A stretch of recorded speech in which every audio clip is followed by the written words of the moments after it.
Hello, we're live. Hello, everyone who's tuned in to Foundry Live Online. Foundry Live is a term-based event for creative students where we bring industry professionals together to discuss what's happening in the industry. Obviously, we haven't been able to do that, so instead we've gone direct to the professionals themselves. Before I introduce the guest, send through any questions you have. We'll either answer them straight away or when we pause for breath. And with us today, we have the very talented Haigh.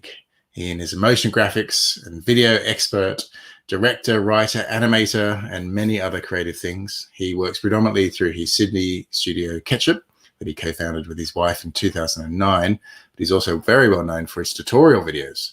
He's been a host for AGDA Awards, and he's even joined me a few times on Australian Design Radio. Hi, Ian. How are you? Hey, thank you for that very kind introduction. I'm well, thank you. Very well. I kind of talked about you in like a bit of an all-rounder in anything that moves. Do you think that's a fair analysis? Because I think every time we talk, you tell me about something else you're getting into, and I'm like, oh. Yeah. No, definitely. I can't stop being curious about things, especially technology. I just love, and it's a kind of it's both a blessing and a curse, because obviously being involved in computers, on a computer all day, it's just the technology is moving at light speed, and so it's like a little butterfly that goes past, and I'll just be like after it. I just can't help myself. I love it. How do you choose? Because I feel like there's so much stuff that is coming out all the time, and especially like writing courses and that kind of stuff. I feel like I'm cherry picking, going, I think that one's going to be a good bet. I think that one will stay around for a bit. How do you do that?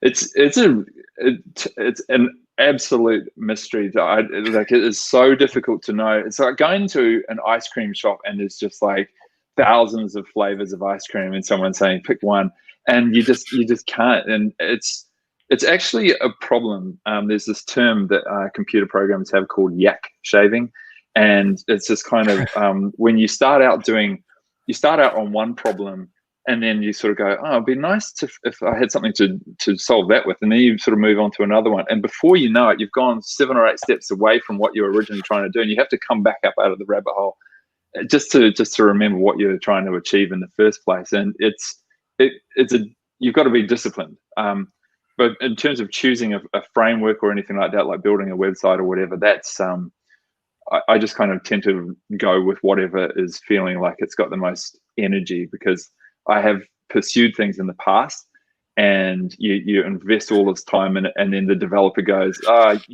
given up on this now. It's abandoned. And so if you follow something that's got lots of energy and lots of momentum, it's easier to get support, and you know that it's going to be around for a while. So that would be my rule of thumb. Yeah, no, that's really good. Someone asked me the other day, is there any such thing as a full stack motion designer? Is that a thing? A full stack motion design, I think, that's a really interesting question, because there's, in much the same way as like a full stack web developer, you can be conversant. Like, I think if you're going to be an all-rounder in the motion world, then you've got your sort of like table stakes, things like After Effects. Cinema 4D is obviously very, very common in the motion world as well. But then you can also be conversant in arguably data-driven graphics. Say, like if you knew some JavaScript, then you could create data-driven SVG files for the web, or you could use Node to create like generative art, or use processing to create generative art, or there's all kinds of different things. So yeah, I think I don't know if anyone would agree with me, but yeah, there's certainly, I think there's more. You can go, just like any sort of area really, you could go deep into one subject and build a fascinating career out of that, or I just kind of like skim across a lot of different subjects. And the nice thing about doing that, this sort of the full stack idea, is that you can take things that you've learned in one area and apply them elsewhere. So for me, like I love coding and tinkering around in code, and that's been really interesting, because it means that I've been able to apply that in areas that someone who wasn't conversant in code might have more difficulty or not think about doing. And so I think that yeah, keeping it open and just basically like finding out whatever, pursuing those little butterflies that go flittering past can lead to some really interesting connections. So this is going to be watched by quite a few people who are studying digital media and a fair few people who are studying BizCom and graphic design. And I guess the question I guess I have is this area, is the motion area growing? Because it feels like it's been growing quite a lot, as in everything has to have some sort of movable element to it these days. Yeah, there are.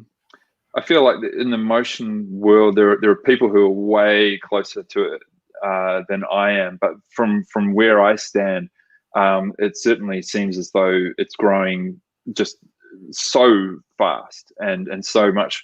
The number of people like that I kind of see, coming into After Effects because they have an Adobe subscription, for example, or nowadays you've got on app development, for example, it has a massive motion element. The most beautiful apps, the ones that are fun to play with, they've all got motion in there as well. So motion is obviously, it's the stuff that you render, and you sort of set it up and press render, and then you get a movie or whatever. But it's also the interactive elements, things that you like to play with, things that you can throw around the screen or flick or that bounce or bump and so on.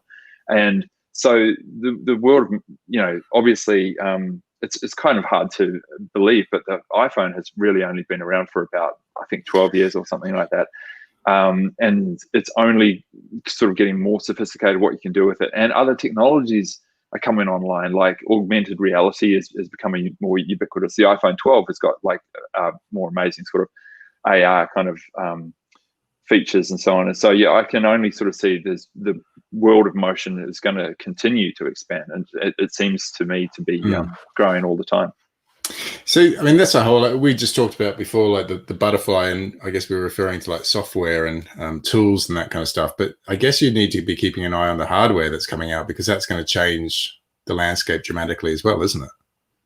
Yeah, I suspect so. I mean, there's often, there's the bleeding edge kind of stuff. People have been predicting like that VR is going to take over, sort of, have been predicting that for a long time. But certainly I think, with the couple of things have really changed the landscape, and they are reliable high-speed internet everywhere, and the fact that everyone's got a screen on them at all times. And even just that as a sort of a base level has kind of really transformed the landscape. And when I started doing video, there was, you kind of had to distribute it by, if it wasn't going straight to TV or something, you had to distribute it by a videotape. I don't know if people watching this know what a videotape is, or a DVD as well. And you had to mail it to someone, and they had to put it in their computer and so on. And it's difficult to overstate just how quickly, in those hardware terms, just how enormously the landscape has changed, because everyone's got a screen on them all the time, and the cost of distribution is negligible. You can create a video on your phone and upload it for free instantly, and that's just made everybody into a publisher. Yeah, it's crazy, isn't it? I mean, talking about some of the software programs, I guess I saw that you'd done like a really great video on DaVinci Resolve scripts, and I guess my question is around, like, do you think it's important to be across a number of different software, I guess, publishers, or can you kind of like hone in on one and just use them? Yeah, I think that presumably, it'll come down to the individual. And I've spoken to people who are quite happy learning their tool set, and they become very familiar and very conversant in that tool set, and they can deliver everything that they need to in that tool set. I personally, again, on that sort of following the butterfly sort of idea, I get really excited when I get access to new tools. And I think that like DaVinci Resolve is one that I think is just incredibly powerful and exciting, and what they've obviously come out really aggressively by offering a free version, which can achieve like sort of a lot of what the and the premium version is like $200. It's insane. Yeah, And so, to try and get a foothold in the market, they've really sort of come out swinging hard. And I think that, by keeping your eye on what other tools are out there, you might not only find a faster or more creative or more enjoyable way of doing something. You might end up doing something in a way that you hadn't conceived of before, because the tool has given you a different way of approaching a problem. Like coming back to the generative art idea, if you were only using your traditional animation software, then you might miss a trick, or you might not think about a different way of different way in that doing something with code might let you achieve, for example. Or there are so many different kind of tools out there that the traditional ones that are still mature and stable and that are reliable and so on, but then there's lots of stuff bubbling around the edges that are going to give you a lot of opportunities in different ways in. Do you have based on that, do you have like a main set of tools that's your go-to, or is it kind of evolving all the time? No, there's definitely the reliable kind of the ones that I turn to often, and the After Effects, the Adobe After Effects and Premiere are those. For a long time it was I was a Final Cut guy. Right. The Final Cut 10 came out, and that was just like, that was really hard. That was a really difficult breakup for me. you're like I can't let go. It was. I tried to love it, and it was just, it was really tough. Apple's animation tool probably doesn't get enough credit. People kind of say this is rubbish, but Motion from Apple has got some really neat features. And if you've got it on your computer and you've not had a play with it, then it is definitely worth having a look around. It's got some really cool ideas and things that After Effects could do well to borrow, I think. Resolve and Cinema 4D are they're amazing packages. But then there's all this other kind of stuff. Blender, for example, is a free 3D software, which is like really punches way above its weight. I mean, it's free and open source, and it's incredible what that can do. And Houdini is one that, when I get some free time, which will probably be when my children are adults and have left home, I can't wait to learn Houdini. And just there's some incredible tools out there. So I think that you'd be it's just so exciting, just the rapid pace of technology development and what people are able to, what they're bringing online. And also, before we went live, we were talking a bit about the cloud-based stuff, stuff that you can do in your browser. I am blown away. Recently, I've just been like I've been living in Airtable for managing projects, Notion for everything, just tucking everything in there, and also Figma in the browser is just, I was just completely blown away by what they can do purely within the browser. It's amazing. Yeah, no, it is pretty amazing. I want to talk about a few projects as well. Spotify is the obvious one because they've been amazing. I'm thinking about the one that you recently did with Christopher Doyle, actually in the film as well, which is good to see. Oh, right. So you were, from what I understand, they were like 3 spots you had to shoot like in an incredibly tight time period. How do you make sure you get something like that right? Because I think you only had a day, didn't you? We had a day. So we were working with Jessica Malboy, who was just terrific, like amazing, just really warm and funny, and just everything that you could possibly want out of a celebrity. And Chris Doyle was also everything you could want out of a celebrity, just warm and funny. And there was a lot of planning involved. Like, I don't think I've ever done that much planning for what is a comparatively simple it looks comparatively simple deliverables. But in this day and age, like, one of the things about this proliferation of screens is that a few years ago we sort of went like, okay, everyone, we're going to work to 16:9 Yeah. We all agree. Everyone's cool with 16:9. Yeah, okay, cool. We're 16:9, and then everyone started going around and shooting video like vertically.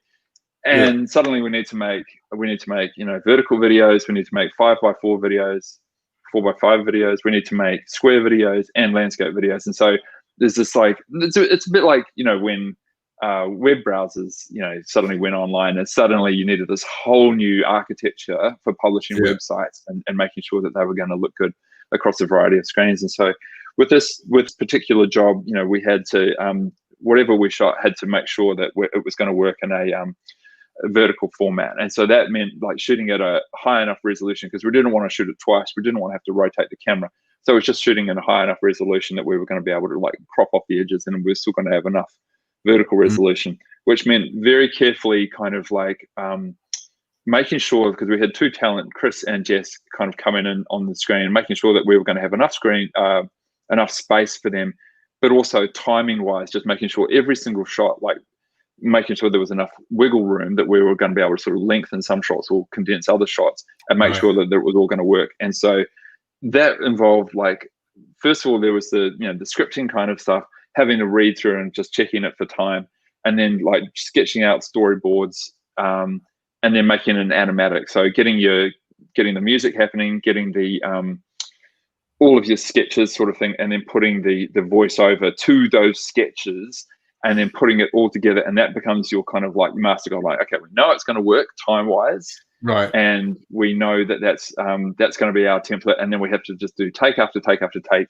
until we've got everything. And you're just looking for so many different things. Like, is it going to make sense? Is it the right duration? Are they looking in the right place? Are they close enough together? Have we got the crop right? All of these, and then at the very end of it, it wasn't in focus. So it's kind of, so it was like there was a lot of planning, and it was and as you say, it was we had Jess for one day. You can't call her people and go, oh yeah, we need her back. It doesn't work that way. So we had to get the shot right, and it was a very exciting, slightly stressful, but it's very exciting and fun day. So yeah, it was a good one. So that planning stage that you talked about, like the storyboarding, the putting it, like the scripting, all that, how long does that take?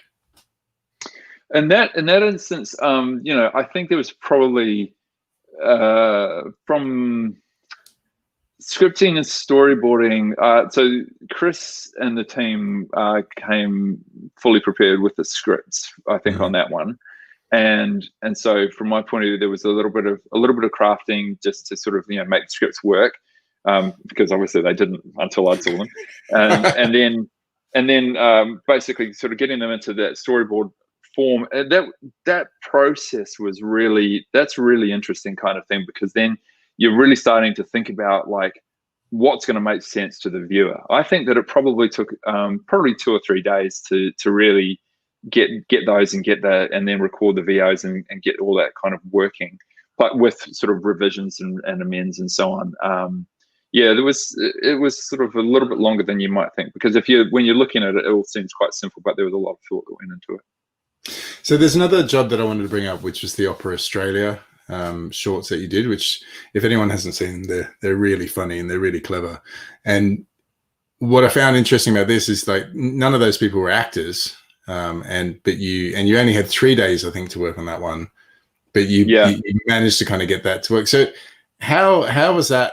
Because I mean, it just seems like it's like an exercise in planning and probably stamina as well, just to kind of like make sure you captured everything with non-actors during that time. So is that a similar sort of process? Yeah, there was there's definitely a lot of similarities there. You're right. Then in the planning, and because no one was an actor, there were people who were comfortable with being on camera and comfortable being on stage, but there's a difference between being an opera singer and being an actor, obviously. And so it was there was a planning right from the beginning around making sure that people didn't have to do too much acting. And so to that end, it was like I wanted to get the narrator to do a lot of the work on those videos. Wanted them to be as tight as possible, so that you couldn't, because we shot 20 of them over 3 days, and so and I've got to give so much credit to the opera team. They were just absolutely amazing. Nothing was a problem. They would just, whatever I said, they would go, yeah, cool, we'll just give us a minute, and they would make it, or they would fix it, or they would do something. That's awesome. They were absolutely, so that was a joy. And then all of those were storyboarded in a lot of detail as well with animatics.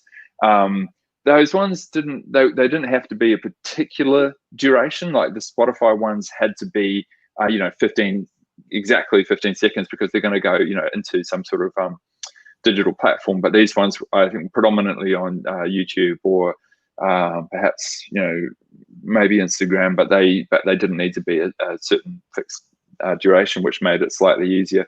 But as you know, everyone's attention span when they're looking at things online is just like, they're like fruit flies. And so we had to try to just get it completely just as succinct, as brief as possible, without giving away the idea. So that was, they were a lot of fun. Again, massive amount of planning. And then I think, what's really interesting about working on one like that is that I get a lot of joy out of writing, but it's also extremely stressful, because humor in particular is very subjective. Because like when I came in with those scripts, and I was like, here are these scripts that I've written that I want you to look at, and doing a table read, I'm reading them out, and the client's like, okay, yeah.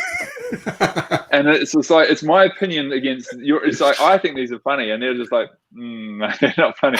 And it's just like, you can't say, well, technically they are funny, or they're objectively funny, or I've proven that they're funny. If someone else thinks they're not funny, then they're not funny. It's just as simple as that.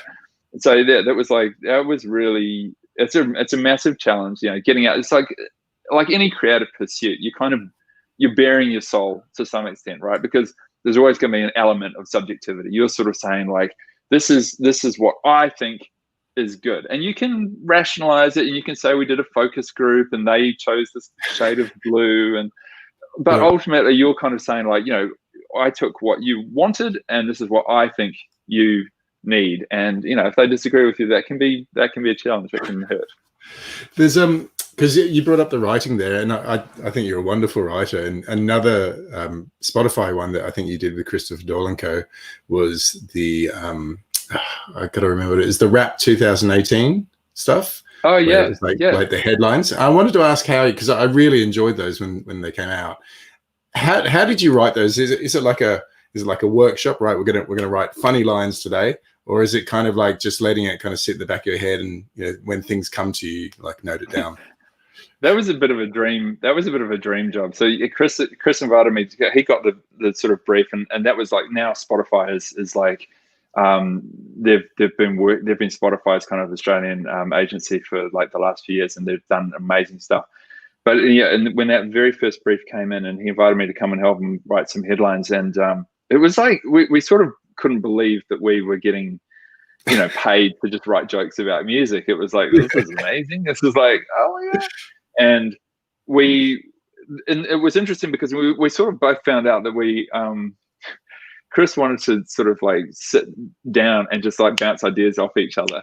And I was like, this isn't working for me. I need to go away and just be by myself and come up with ideas. And then we can come back and bounce ideas around. But in terms of that creative process, I think, I think that, this has been well kind of explored by people in the creative industry for decades. And that is, if you want to, come up with something, you've got some ideas to come up with, or you've got some concepts that you need to crack, you kind of like just completely steep yourself in the information, and then sleep on it and go away, and then go and, dig the veggie garden, or, go and have a shower or a run, all those kinds of things, and let your subconscious just simmer away on it. And it makes those connections that you're not going to, you can think as hard as you like, but it's really when you stop thinking that you're going to get the good stuff. But we found that we both had quite different creative process around that. But it was amazingly fun, fun job. It was a great campaign. All right, well, we have reached time. So we've got 5 quick questions for you. Awesome. Favorite spy movie? Oh wow, favorite spy movie. You know,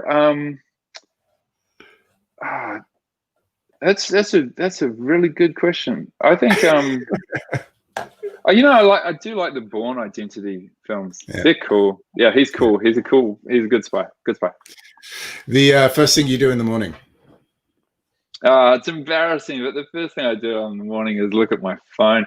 But actually, you know what I have been doing? What I have been doing is my wife and I, since pandemic times, she gets up and I always say like, "Oh, are you going to exercise?" And she goes, "Yep." And I go, "Oh, God, okay, I'll be down in a minute."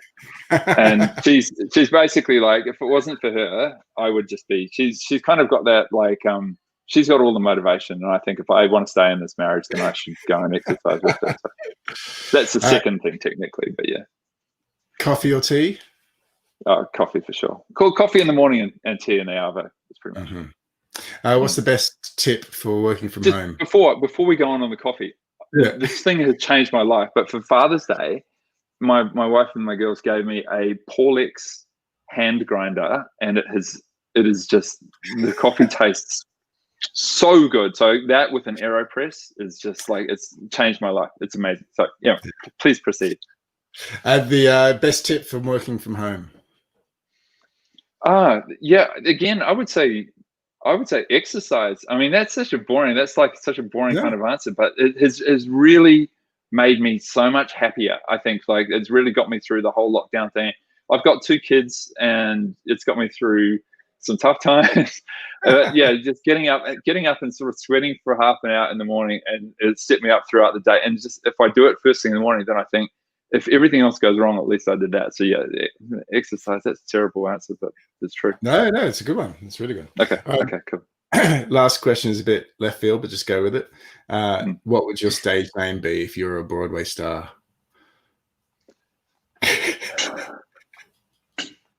That question was written by my daughter.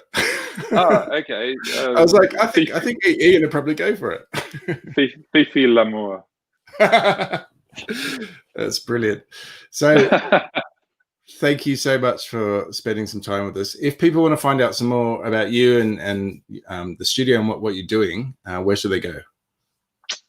Send me a self-addressed envelope, and I'll go to my go to ketchup.net.au. And if you want some tutorials about things, then find me on YouTube at just search up Ian Haigh, and that is me. Brilliant. Thank you for everyone who watched, and thank you, Ian. Thank you. Absolute pleasure. Nice to meet you all. See you next time.